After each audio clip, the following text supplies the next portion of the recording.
Bien-aimés sœurs et frères, nous arrivons dans un moment que attendons. Il y a plusieurs amis qui m'ont contacté après la rubrique du jeudi dernier et qui m'ont dit pour que nous soyons capables de voir vidéo pour eux. Je l'ai fait. Si vous-même vous avez gagné le tout, vous êtes capable toujours contacter nous, vous êtes capable toujours manifester désir là, dans le chat là, qu'on y a là même pour que nous soyons capables d'essayer faut joindre nous.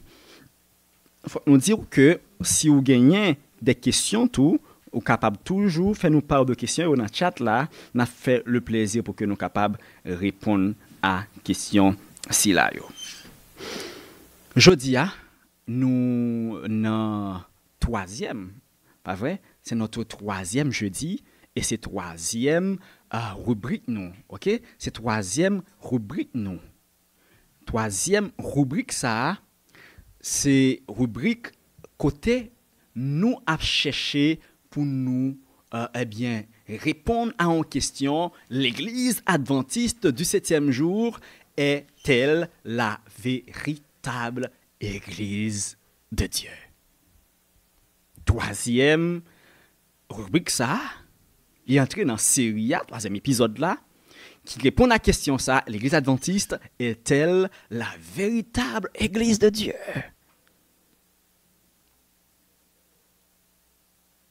Et maintenant, bien-aimés sœurs et frères, cheminement ça nous a fait avec les 7 églises de l'Apocalypse. Les 7 églises, dit-on, de l'Asie mineure. Nous avons Éphèse, nous avons Smyrne, nous avons Pergame. Et aujourd'hui, nous allons voir l'église Thyatire. L'église Thyatire. On a demandé à technicien pour que soient capable d'écrire un numéro WhatsApp pour que téléspectateurs qui désirent gagner vidéo pour que nous puissions partager. Si vous avez une question également que vous avez posée, nous répondons, nous faisons le plaisir pour que nous puissions répondre. Maintenant, aujourd'hui, nous allons voir l'église Thyatire. 4e église des 7 églises de l'Asie mineure.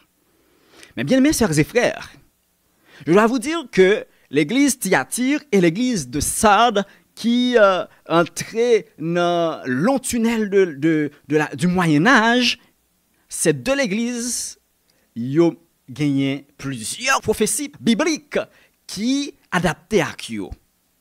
Voilà pourquoi je vais vous inviter à lire avec moi ces textes prophétiques, que ce soit dans l'Ancien Testament et également dans le Nouveau Testament. Et grâce à ces textes prophétiques, nous allons gagner possibilité pour nous ouais, le cheminement de l'Église de Dieu durant la période, je dirais, du Moyen-Âge. Je vous invite à lire avec moi dans Daniel 7, verset 25. Ensuite, lorsque nous finissons dans Daniel 7, verset 25, nous allons rendre dans le Nouveau Testament pour que nous lisions dans le livre de l'Apocalypse, chapitre 13 et le verset 5. Chapitre 12, versets 5 et 6. Chapitre 12, versets 13 à 15. On a commencé avec Daniel 7, verset 25. Nous savons que, bien aimés sœurs et frères, les livres de Daniel et de l'Apocalypse, c'est deux ouvrages bibliques qui font partie des livres prophétiques. En sorte que prophéties de Daniel ont constitué les prophéties apocalyptiques, c'est-à-dire lorsque nous parlons de prophéties apocalyptiques, même avec l'Apocalypse, gagné des prophéties qui concernaient la fin des temps, des prophéties eschatologiques. Dans Daniel 7, verset 25, nous trouvons cette prophétie. Il prononcera des paroles contre le Très-Haut. Il opprimera les saints du Très-Haut et il espérera changer les temps et la loi. Et les saints seront livrés entre ses mains pendant un temps, des temps et la moitié d'un temps.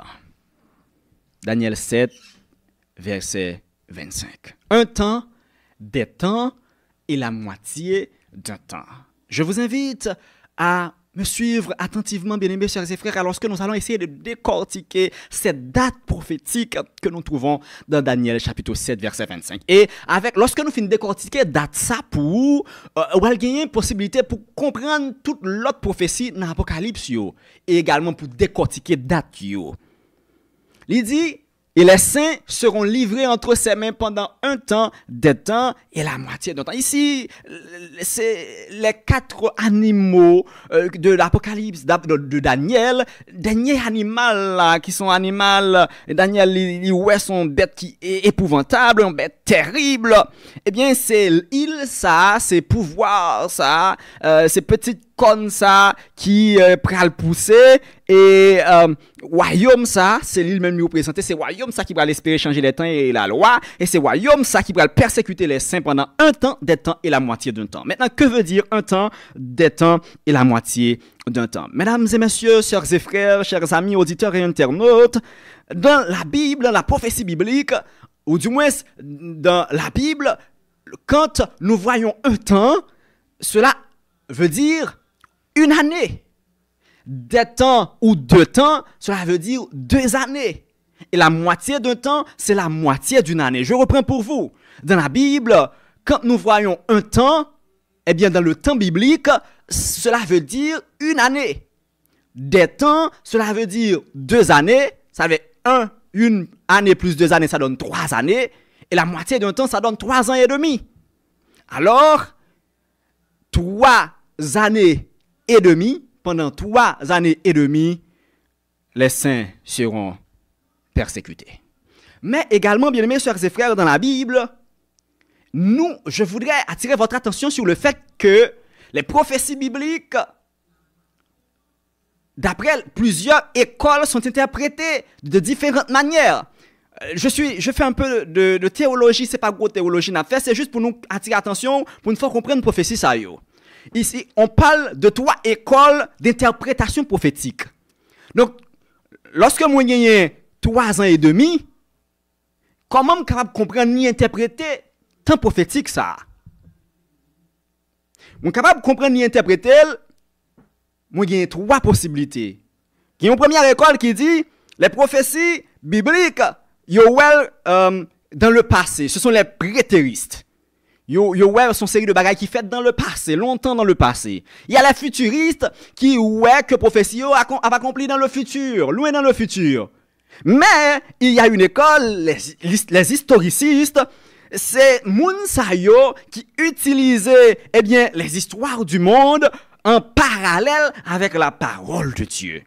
Et c'est l'école prophétique, ça, que nous-mêmes, adventistes du 7e jour, nous croyons que c'est l'école de pensée, ça je dirais, nous croyons qui plus aller vers la Bible, parce que les prophéties bibliques, yo réalisé dans le temps, à travers le temps. Jean, la Bible le te dit là. Donc, nous sommes capables de mettre l'histoire du monde en parallèle avec les prophéties bibliques. Donc, nous allons voir et essayer d'étudier ces prophéties parallèlement avec l'histoire du monde. C'est ce que nous faisons. Maintenant, revenons à un temps, des temps et la moitié d'un temps. Si nous pas un temps, des temps et la moitié d'un temps, bien aimés sœurs et frères, 3 ans et demi, nous te ouais. Dans la Bible, Dieu donne, bien aimés sœurs et frères et chers amis, le moyen. Et moi, texte ça, il dit quand Dieu ordonne, il donne, il bail moyen pour nous comprendre et interpréter texte biblique. Il dit dans Ézéchiel, chapitre 4, verset 6, que je invite pour capable lire ensemble avec moi. Ézéchiel, chapitre 4, verset 6, et également dans Nombre 14, verset 34, Ézéchiel 4, verset 6, et Nombre 14, 34, bon Dieu, il ban nous moyen pour que nous capables d'interpréter la parole de Dieu. Il dit, quand tu auras achevé ces jours, couche-toi sur le côté droit et tu porteras l'iniquité de la maison de Juda pendant 40 jours. Et c'est là que Dieu nous donne le moyen d'interpréter. Je t'impose un jour pour chaque année.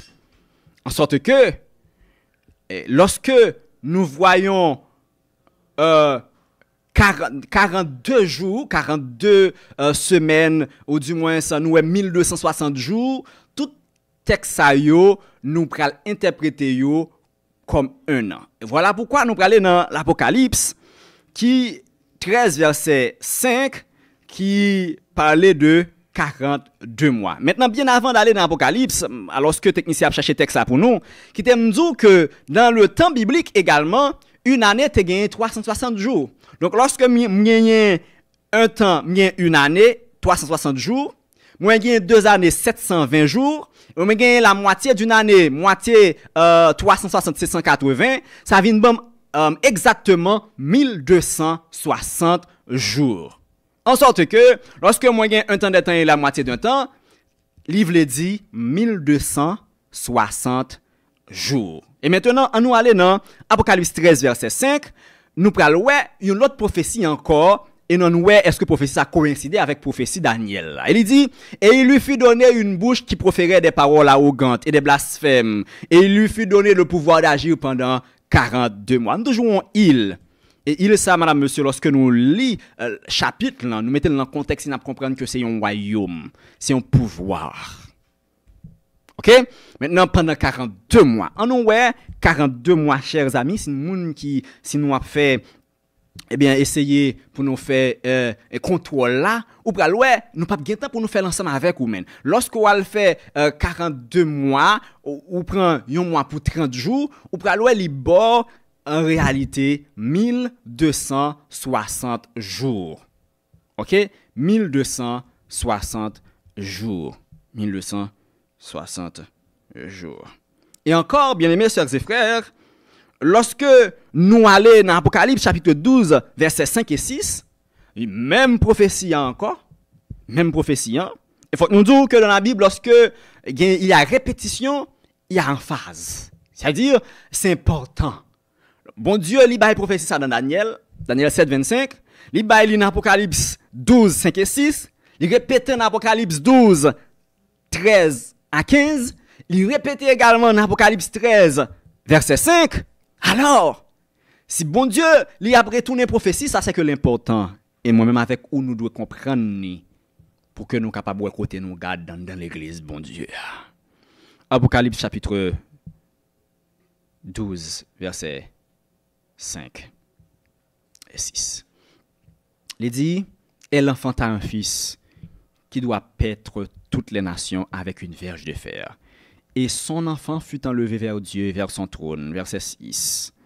Et la femme s'enfuit dans le désert, où elle avait un lieu préparé par Dieu, afin qu'elle y fût nourrie pendant 1260 jours. Je vais inviter nos techniciens à faire un petit bac à partir du verset 2, verset 1er, dans Apocalypse 12, à partir du verset 1er, pour nous comprendre le contexte.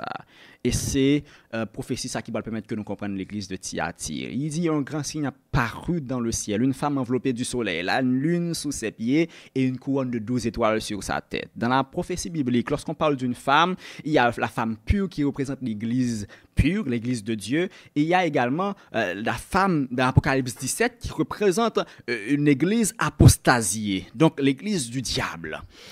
Elle était enceinte au verset 2, cette femme pure, et elle criait étant en travail et dans les douleurs de l'enfantement. On continue. Un autre signe parut encore dans le ciel, et voici c'était un grand dragon rouge, ayant 7 têtes et 10 cornes, et sur cette tête 7 diadèmes. Et nous rappelons que le dragon dans la Bible représente Satan, le serpent ancien, le dragon, appelé le diable et Satan. C'est ce que la Bible nous dit toujours dans l'Apocalypse. Eh bien, c'est ça que nous joignons dans Apocalypse 12, 13 et 14. Nous allons continuité. Maintenant, il dit la queue de ce dragon entraînait le tiers des étoiles. Technicien, la queue du dragon entraînait le tiers des étoiles du ciel et jetait sur la terre. Le dragon se tint devant la femme, cette femme-là qui c'est l'église. Lorsque si nous lisons texte, ça m'a tout bon nous explication. Ben, sa queue qui entraînait le tiers des étoiles, ça rappelait nous la guerre que le gagnée dans le ciel. Toujours Apocalypse 12, le verset 13-14, lorsqu'il dit il y eut guerre dans le ciel, Michel et ses anges, ils t'a combattre contre le dragon, eh bien, il dit, ça que entraînait le tiers des étoiles, nous songeons que le tiers des étoiles des anges était précipité avec Satan sur la terre et les jetait sur la terre. Donc, c'est tout ça rappelait nous une bonne parole, bon Dieu encore. Le dragon Satan se tient devant la femme, l'église, qui allait enfanter afin de dévorer son enfant. Qui est l'enfant? C'est Jésus de Nazareth qui était pral, prend une forme humaine pour que lui vienne sauver l'humanité, qu'elle aurait enfanté. Rappelez-nous dans Genèse chapitre 3 verset 15, lorsqu'elle dit ou elle gagne pour piquer le serpent, il va gagner pour que il pique talon, et puis ou même on bien pour craser tête li, c'est la parlant de la femme l'église. Eh bien il dit femme ça que serpent dragon t'a cherché pour le tuer Timoun non, li enfanté un Timoun tout bon vrai, c'est Jésus qui vient sauver nous, qui doit paître toutes les nations. Avec une verge de fer, nous comprenons que c'est Jésus, et son enfant fut enlevé vers Dieu et vers son trône. Donc après le ministère, la vie, la mort et la résurrection de Jésus, Jésus l'y monté à joindre papal, vers le trône de Dieu. Dans le trône de Dieu, à joindre papal. Donc ça, l'enfant représente Jésus, mais la femme représente l'église de Dieu. Verset 7. Nous, verset 7. Et il eut guerre dans le ciel, Michel et ses anges. Ensuite, Jean font flashback pour le rappeler, nous, lorsque parlait de dragon qui entraînait tiers d'anges, mais côté ça sorti, c'est parce que t'es une guerre dans le ciel là, etc. Donc, c'est ce que je voulais vous rappeler à propos de ce texte. Maintenant, cette femme-là, qui, dans Apocalypse, chapitre 12, versets 5 et 6, nous allons continuer dans Apocalypse 12, toujours versets 13, 14 et 15, pour nous voir ça qui passait avec toujours femme ça. On voit ça qui passe. Il dit, c'est pourquoi réjouissez-vous, cieux et vous, 13, verset 13. Verset 13, quand le dragon vit qu'il avait été précipité sur la terre, il poursuivit la femme qui avait enfanté l'enfant mâle, ok? Et les deux ailes du grand aigle furent données à la femme, afin qu'elle s'envolât qui bord au désert, vers son lieu où elle est nourrie un temps, des temps et la moitié d'un temps loin de la face du serpent. Et au verset 15, et de sa bouche, le serpent lança de l'eau comme un fleuve derrière la femme afin de l'entraîner par le fleuve. Verset 16, et la terre secourut la femme, et la terre ouvrit sa bouche, et engloutit le fleuve que le dragon avait lancé de sa bouche. Madame, monsieur, et nous contexte ça déjà, et le dragon fut irrité contre la femme, et il s'en alla faire la guerre au reste de sa postérité, à ceux qui gardent les commandements de Dieu et qui ont le témoignage de Jésus. Un temps, on a retourné sur verset 15 là, un temps, femme nourrie dans le désert là pendant un temps, de temps et la moitié d'un temps, la même prophétie que la prophétie de Daniel. 1260 jours, un jour pour une année, ça donne 1260 années. Vous voyez? Donc, lorsque nous prenons un temps, des temps et la moitié d'un temps, donc, lorsque nous prenons un jour pour une année, il baille 1260 jours, baille 1260 années. Un temps des temps et la moitié d'un temps, baille 1260 années. 42 mois, baille 1260 années. Donc, bon Dieu, il y a une prophétie que nous devons comprendre parce qu'il y a une répétition là-dedans. Eh bien, mesdames et sœurs et frères, lorsque nous comprenons que la prophétie, ça y a une question qui peut être montée dans la tête ou que la prophétie, ça a commencé. Eh bien, pour que nous soyons capables de connaître que la prophétie, ça a commencé, nous sommes obligés de tourner dans Daniel 7, verset 25 encore. Dans Daniel 7, verset 25, il y a quelques indices qui disent non, il prononcera des paroles contre le Très-Haut, il opprimera les saints du Très-Haut, il espérera changer les temps et la loi. Il espérera changer les temps et la loi. En sorte que si dans Daniel 7, on parle de royaume, parce que l'ange, il dit, explication, il dit 4 bêtes, ça représente 4 royaumes, et dernier royaume, ça a une petite conne qui a sorti la langue, c'est comme si nous avons son royaume qui est différent du premier royaume. Non, nous savons que la Rome papale, il était attaqué les chrétiens, il était terrassé les chrétiens, mais la Rome papale qui, lorsque il jette les chrétiens au nom, dans gueule, ils ont mangé, mais comme le dit l'historien Tertullien, le sang des chrétiens est une semence, c'est tant qu'un chrétien qui a mouru, il a mis chrétien dans prison, il a torturé chrétien, il a martyrisé chrétien, c'est tant qu'il y a de nouveaux chrétiens. Satan a changé de stratégie, nous l'avions vu avec l'église de Pergame. Il changeait de stratégie. En sorte que, bien aimés sœurs et frères, il y a des indices qui permettent que nous identifier qui royaume ça. Il dit les saints sont persécutés pendant une période de temps, ça 1260 ans ça. Il dit pendant une période de temps ça, la femme s'enfuit au désert, un lieu où que Dieu a préparé où elle est nourrie. Il dit une grande puissance règne qui prononce des paroles contre le Très-Haut. Cette puissance l'a persécuté les saints et cette puissance l'a espéré changer les temps et la loi. Donc tout indice ça il va permettre que nous comprenions que il n'est autre que la Rome qui représente les puissances ça, qui t'a persécuté les chrétiens. Maintenant, quand est-ce que le pouvoir papal non sens je dirais il gagne légalement autorité, il gagne légalement autorité pour que il est capable étendre zèle sur le monde. Cette autorité a été donnée en 533, bien-aimés sœurs et frères. C'est en 533 que cette autorité a été donnée à l'empereur Justinien, qui était publié un décret qui était établi l'évêque de Rome comme le chef de la Sainte Église. L'empereur Justinien lui dit que l'évêque de Rome est le chef de la Sainte Église. L'évêque de Rome. Et nous savons que l'évêque de Rome, c'est même Rome ça, qui en 321 avec l'empereur Constantin t'a changé le sabbat en dimanche. C'est même Rome ça qui pral faire ça, vient avec ça les mariolatries, c'est-à-dire culte de la Vierge Marie, considérée comme divine. Et c'est même évêque de Rome ça qui a venu avec comme l'infaillibilité papale, donc le pape est infaillible, comme Pierre le fondateur de l'église. C'est même évêque de Rome ça qui a venu avec le salut par les œuvres et non par la foi. C'est même évêque de Rome ça qui a venu avec le purgatoire. C'est-à-dire, ils ont côté ou capable de pour prier pour offrande pour passer dans le paradis. Qui a venu avec la vente des indulgences, avec Tetzel, qui a venu avec la vente des indulgences pour nous comprendre que c'est sacrifice qui a accès au royaume de Dieu.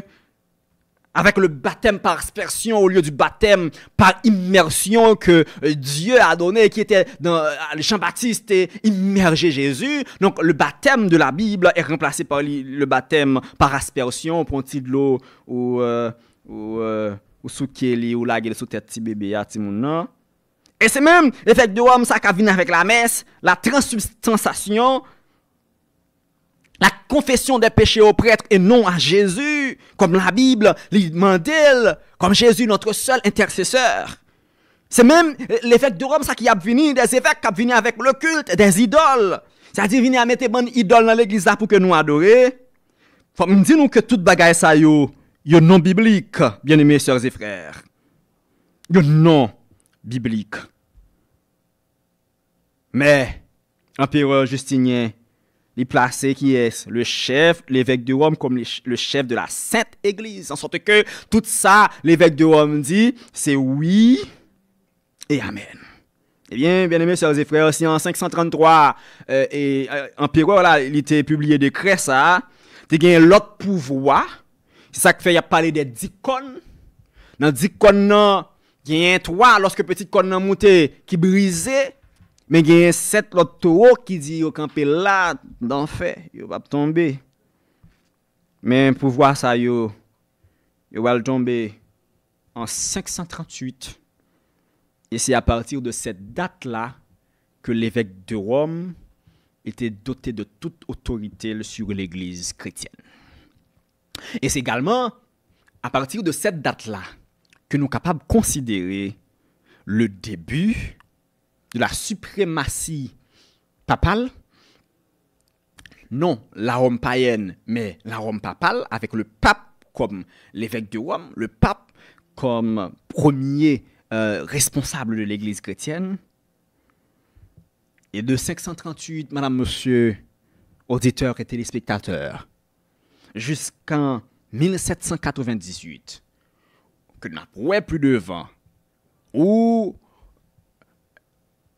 le pape Pie VI a été arrêté par le général Berthier sous l'ordre de Napoléon Bonaparte et traîné à Paris, mettez-le en prison pendant ce long tunnel du Moyen Âge, 538 jusqu'à 1798, l'Église de Dieu a été persécutée. Le pape, l'évêque de Rome, il n'est pas seulement un homme religieux, mais c'est également un homme politique. Nous voyons que le mariage de l'État avec l'Église en 533. L'Église, l'édit de Milan, l'édit de Nantes, en fait, qui mariait l'Église avec l'État. Marier l'Église avec l'État. Et depuis lors, l'armée romaine était là pour que lui capable, au nom de l'évêque de Rome, détruire tout le monde qui était campé en face de toute pratique païenne qui était rentrée à l'église.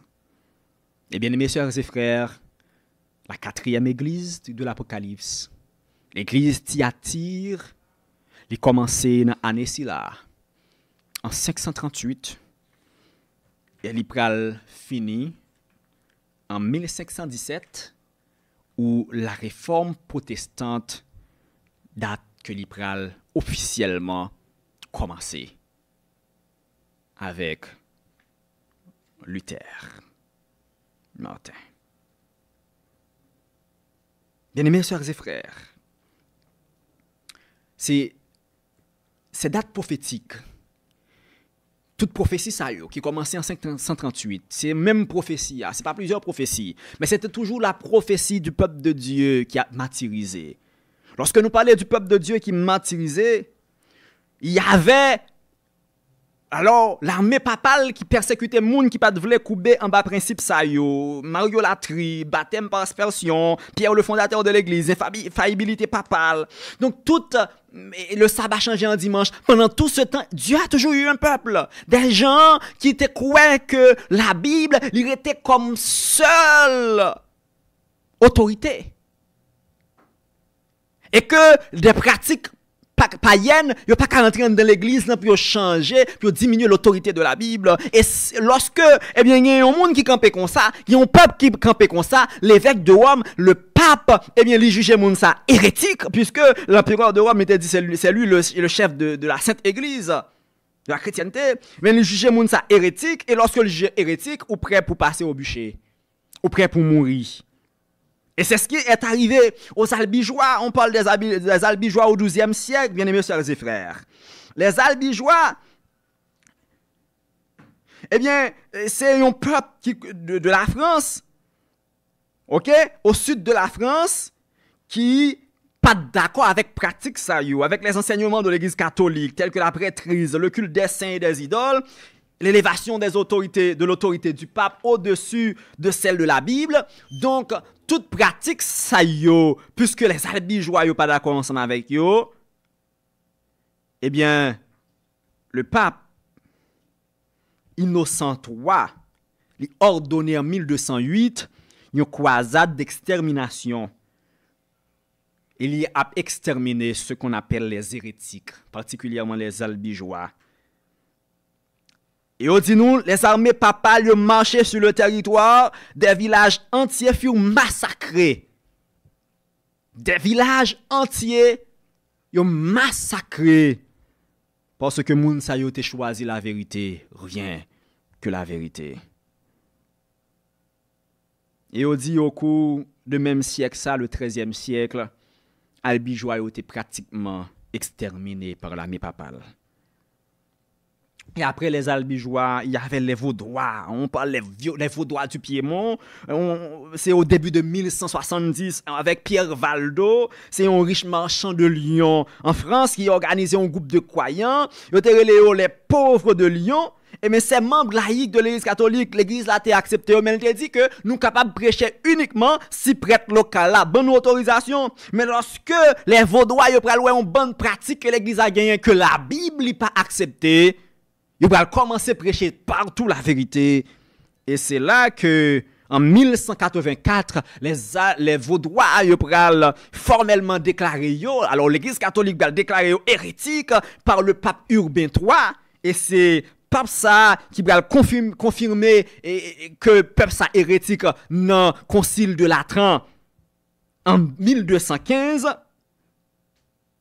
Mais déjà en 1211, il dit qu'il y a pile vaudois qui te mourir. Il y a un pile vaudois qui courit, qui quitte ville, qui quitte la France, qui monte dans la montagne. On parle, n'a rappelé nous dans la prophétie Apocalypse 12 là, il dit le dragon il lançait de l'eau, un fleuve. Non, lorsque nous avons fleuve dans la Bible, ça représente une vague de persécution. Une vague de persécution. Lorsque nous avons gros de l'eau dans dormi, bien sûr, ça représentait une vague de persécution qui est la femme, l'église de Dieu. Et pendant la vague de persécution, ça de 538 à 1260, le peuple de Dieu, il va le réfugier dans les montagnes. Lorsque il dit dans l'Apocalypse, toujours dans l'Apocalypse 12, eh bien, femme non, la terre, vous voyez la terre, li secourit femme non, li engloutit fleuve là. Nous savons que le monde, il constituait de la terre, il constituait de plus d'eau que de terre. Maintenant, lorsque nous avons de l'eau, nous avons plus un endroit qui densément peuplé, mais lorsque nous avons la terre, nous avons un endroit qui moins peuplé. Ok? Il dit, merci technicienne, Apocalypse 12, verset 16, et la terre secourut la femme. Oui, et la terre secourut la femme, et la terre ouvrit sa bouche et engloutit le fleuve que le dragon avait lancé de sa bouche. Eh bien, pendant cette période, nous prenons gagner, eh bien, des albigeois qui vont monter dans les montagnes, qui vont cacher pour que yo pas tuer yo à cause de la vérité. Mais il y a un pile vaudois qui était mort, même gens avec albigeois yo, bien-aimés sœurs et frères.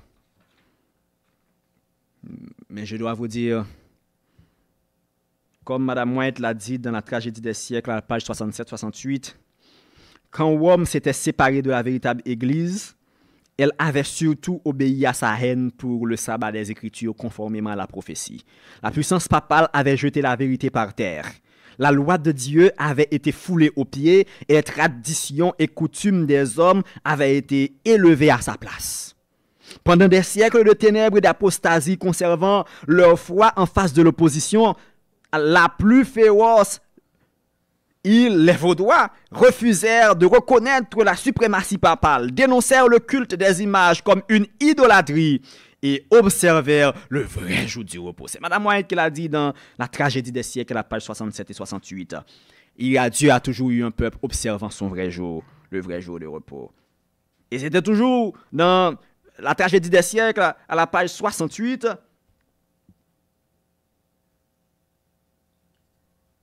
Voilà, à la page 68, il dit « C'est à l'abri des pics altiers de leurs montagnes, asile séculaire des opprimés et des persécutés, que les Vaudois trouvèrent un lieu de refuge et que la lumière de l'Évangile continua de briller au milieu des ténèbres du Moyen-Âge. C'est là que pendant 1 millier d'années, ces témoins de la vérité conservèrent la foi primitive. Mais au banouillon total, il y a un pile albigeois qui était couru, monté dans la montagne, il le caché, qui conservait la foi. Mais la petite l'histoire raconte que le nombre total de Vaudois qui mourent, nous pas jamais connaître. Mais certaines sources ont estimé au bas mot que 900 000 personnes furent mises à mort entre les années 1540 à 1570. Pendant 30 ans seulement, 900 000 personnes mourent pour la vérité. À la page 80, tragédie des siècles, il dit, Madame White, il dit, les persécutions dont ce peuple pieux fut victime des siècles durant furent supportées avec une patience et une constance qui glorifièrent son Rédempteur.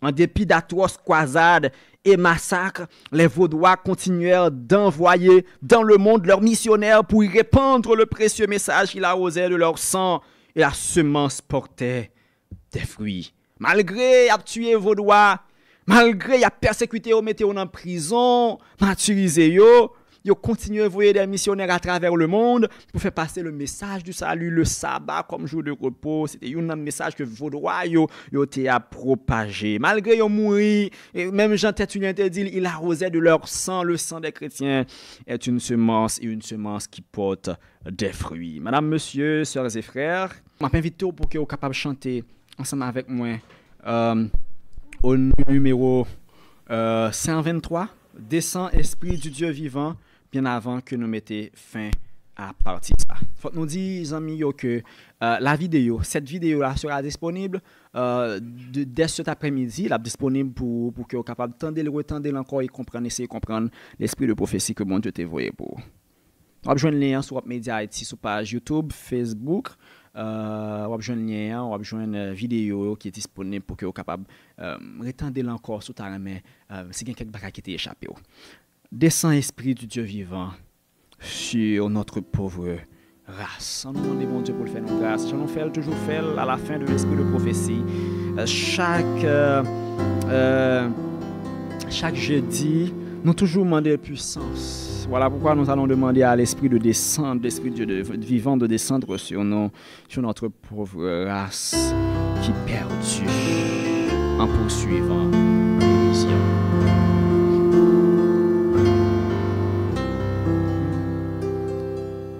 Descends, esprit du Dieu vivant, sur notre pauvre race qui s'est perdue en poursuivant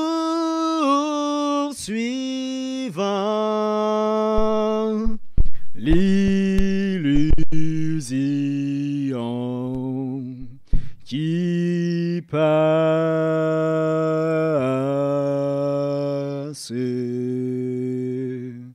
Donne-nous des langues de feu, la voix surnaturelle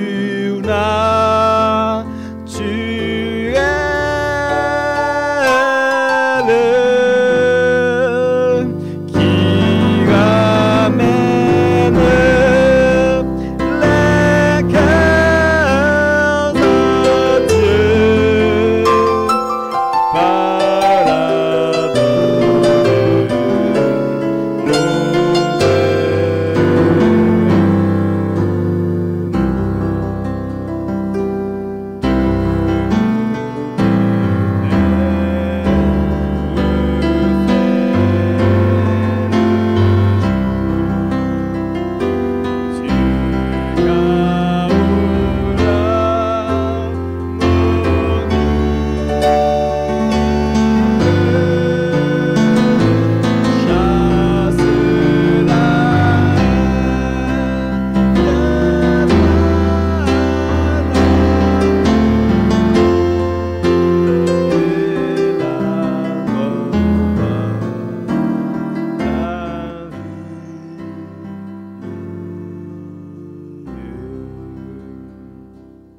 au-dessus des peuples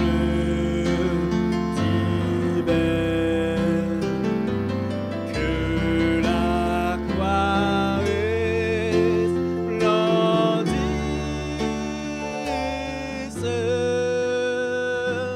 au nom du Christ dans l'univers, que tout genou fléchisse.